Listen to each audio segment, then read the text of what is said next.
목표주가 262만원, 상승 여력 96%, 모건 스탠리가 최선호주에서 삼성전자를 빼고 그 자리에 올린 이름입니다. 그런데 바로 같은 주에 다른 증권사는 삼성전자의 최대 200조 원짜리 전망을 걸었습니다. 한쪽은 빼고 한쪽은 극찬합니다. 둘 중 누가 틀린 걸까요? 먼저 대중의 시선을 정리해 보겠습니다. AI 수혜주라는 말을 들으면 대부분 떠올리는 그림이 있습니다. 엔비디아가 있고 그 옆에 HBM을 대는 메모리 회사가 있고 그게 전부입니다. 칩을 만드는 회사가 다 먹는다는 구도죠. 지난 2년 동안 이 구도는 대체로 맞았습니다. 실제로 지난 2년간 주가가 가장 크게 뛴 종목들을 늘어놓으면 대부분 칩을 설계하거나 만드는 회사였습니다. 그런데 8월 12일 그 구도에 금을 내는 리포트가 하나 나왔습니다. 모건 스탠리가 국내 기술주 최선호 종목을 삼성전자에서 삼성전기로 바꿨습니다. 목표 주가는 기존 256만 원에서 262만 원으로 올렸습니다. 11일 종가가 133만 5천 원이었으니 지금 값에서 2배 가까이 오를 자리를 열어둔 셈입니다. 여기서 끝이 아닙니다. 강세 시나리오에서는 300만 원까지 열어뒀습니다. 글로벌 투자은행이 대한민국 대표 기업을 최선호 자리에서 내리고 그 부품 자회사를 올린 겁니다. 이건 종목 하나를 갈아탄 게 아니라 돈이 흐르는 길이 바뀌었다는 신호에 가깝습니다. 외국계 투자은행의 최선호주는 그 나라 업종을 보는 창구 역할을 합니다. 그 창구에 걸린 이름이 바뀌면 뒤따라 움직이는 자금의 방향도 함께 바뀝니다. 왜 하필 삼성전기였을까요? 핵심은 MLCC라는 부품입니다. 적층 세라믹 콘덴서라는 긴 이름을 가진 이 부품은 쉽게 말하면 전기의 저수지입니다. 정의는 늘 출렁입니다. 그 출렁임을 그대로 반도체에 흘려보내면 칩이 오작동하거나 타버립니다. 그래서 칩 바로 옆에 아주 작은 저수지를 수만 개 깔아두고 물결을 잔잔하게 다듬어 흘려보냅니다. 그게 MLCC입니다. 문제는 AI 서버입니다. 일반 서버보다 전력을 훨씬 많이, 훨씬 급격하게 끌어다 씁니다. 저수지가 더 많이, 더 정밀하게 필요해진다는 뜻입니다. AI 서버 한 대에 들어가는 MLCC는 일반 서버의 몇 배에 이릅니다. 데이터 센터 한 동에 서버가 수천 대씩 들어간다고 생각해 보시면 이 작은 부품이 몇 개나 필요할지 짐작이 되실 겁니다.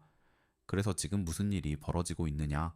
고성능 MLCC 수요가 급증하면서 공급 부족 우려가 커졌고 주요 고객사들이 필요한 물량을 미리 확보해 두려는 움직임까지 나타났습니다. 이 대목을 그냥 넘기시면 안 됩니다. 고객이 미리 사재기를 시작했다는 건 부족이 이미 눈앞에 왔다고 그들 스스로 인정했다는 뜻입니다. 그리고 사재기가 시작되면 부족은 더 빨라집니다. 모건 스탠리는 이 흐름이 내년까지 MLCC 가격과 삼성전기의 수익성을 함께 끌어올릴 거라고 봤습니다. 부품 회사에서 가격이 오른다는 건 곧바로 이익으로 직결됩니다. 만드는 비용은 그대로인데 받는 값만 올라가기 때문입니다. 전망만으로 이런 판단을 내린 건 아닙니다. 숫자는 이미 나와 있었습니다. 삼성전기의 올해 2분기 매출은 3조 4,572억 원, 영업이익은 4,404억 원이었습니다. 영업이익이 1년 만에 107% 늘었습니다. 2배가 넘게 뛴 겁니다. 특히 AI 서버와 네트워크용 MLCC가 팔리면서 컴포넌트 부문 매출이 1조 6,494억 원, 전년 대비 29% 증가했습니다. 사업의 무게중심도 눈에 띄게 옮겨가고 있습니다. 전체 매출에서 AI 관련이 차지하는 비중이 올해 20%에서 내년 31%까지 올라가고 AI 매출 자체는 2배 이상 늘어난다는 게 모건 스탠리의 계산입니다. 그런데 진짜 큰 그림은 두 번째 축에 있습니다. AI 반도체용 ABF 기판입니다. 기판은 칩을 얻는 바닥판입니다. 칩이 아무리 좋아도 그 밑에서 신호와 전기를 정확히 맞춰주지 못하면 성능이 나오지 않습니다. AI 칩은 크고 복잡해서 이 바닥판도 훨씬 까다로워졌습니다. 삼성전기는 미국의 맞춤형 반도체 업체들을 상대로 공급을 늘리고 있고 베트남 생산 능력도 키우고 있습니다. 모건 스탠리는 이 ABF 매출이 2030년까지 지금의 4배에서 5배까지 커질 가능성을 제시했습니다.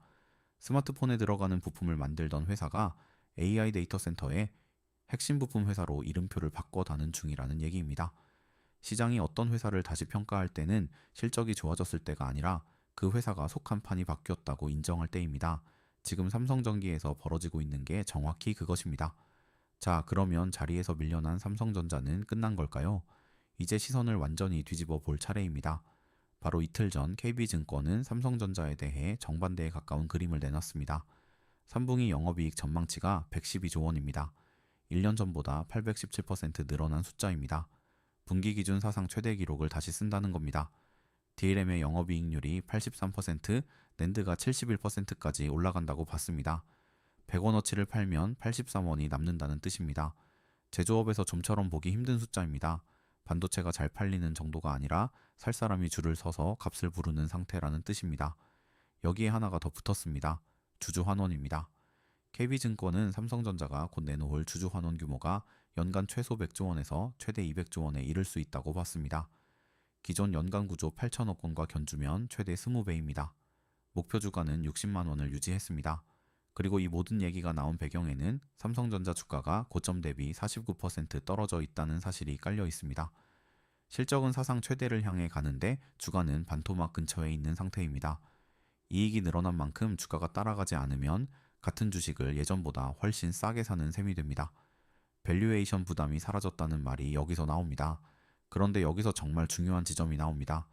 두 리포트는 서로 싸우고 있는 게 아닙니다. 같은 사건에 서로 다른 구간을 보고 있을 뿐입니다. KB증권이 짚은 메모리 공급 부족을 보십시오. 빅테크 업체들의 메모리 수요 충족률이 60% 수준에 그칩니다.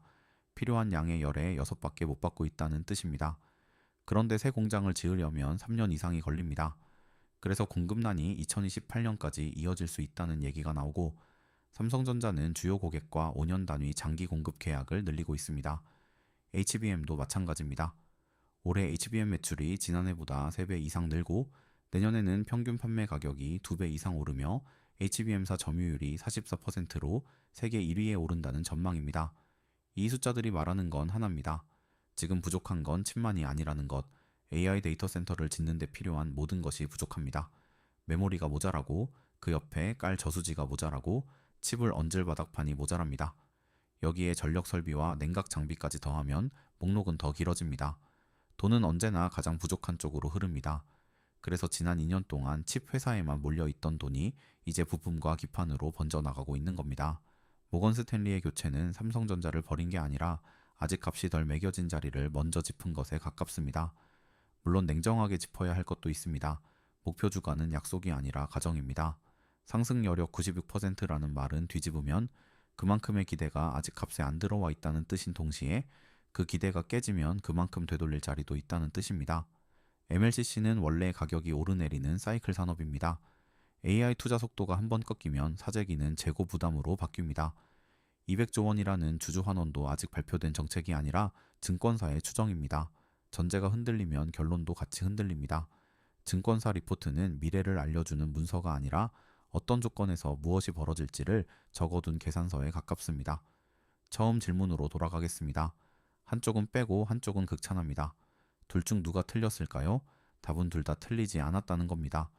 두 리포트는 AI라는 같은 사이클의 앞칸과 뒷칸을 각각 가리키고 있었을 뿐입니다. 그러니 여기서 가져가실 원칙은 세 가지입니다. 첫째, 최선호주 교체 같은 뉴스는 종목 추천이 아니라 자금이 이동하는 방향으로 읽으십시오. 어느 회사가 좋아졌느냐보다 어디가 아직 안 비쌌느냐를 말해주는 신호입니다. 둘째, 부족의 목록을 만들어 보십시오.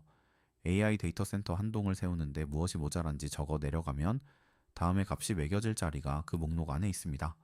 셋째, 숫자를 볼 때는 반드시 전제를 함께 보십시오. 112조 원과 262만 원은 결론이 아니라 특정 가정 위에 세운 계산입니다. 가정이 무너지는 조건을 미리 적어두는 사람만이 흔들릴 때 팔지 않습니다. 오늘 내용이 도움이 되셨다면 구독과 좋아요로 남겨주십시오. 다음 영상에서 더 깊은 이야기로 찾아뵙겠습니다.